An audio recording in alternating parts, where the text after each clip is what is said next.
Physics का एक important term है जिसके बारे में आज हम लोग डिस्कस करने वाले हैं। जी हाँ, और ये इम्पॉर्टेंट टर्म है E is equals to m c square.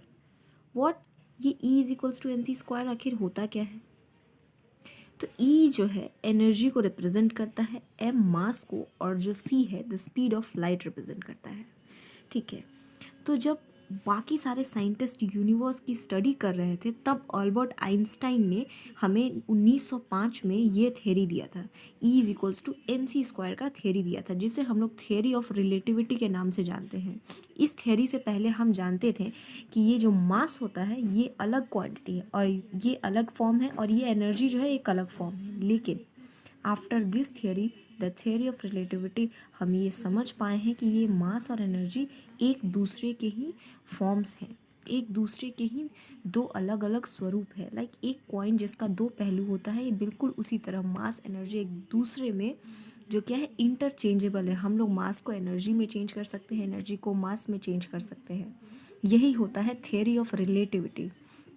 ये बहुत ही इंटरेस्टिंग थ्योरी इसलिए हो जाता है क्योंकि जब तक अल्बर्ट आइंस्टाइन ने ये थ्योरी नहीं दिया था तब तक हम यही मानते थे कि मास एक अलग अलग चीज़ है और एनर्जी अलग है।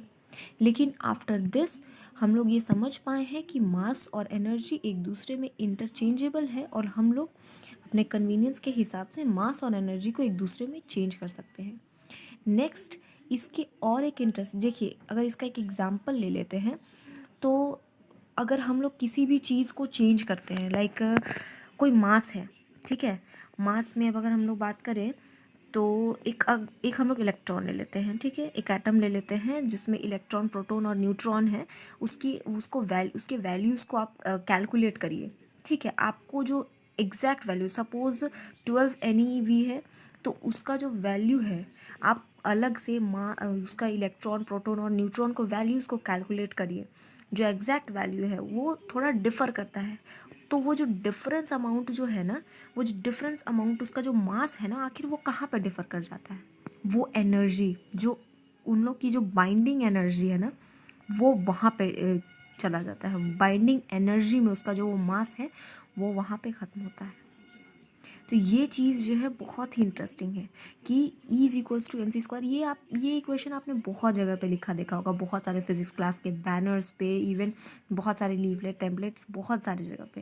बिकॉज ये फिज़िक्स का जो फेमस फार्मूला है, येस, फिज़िक्स का one of the most famous formula is E is equals to m c square.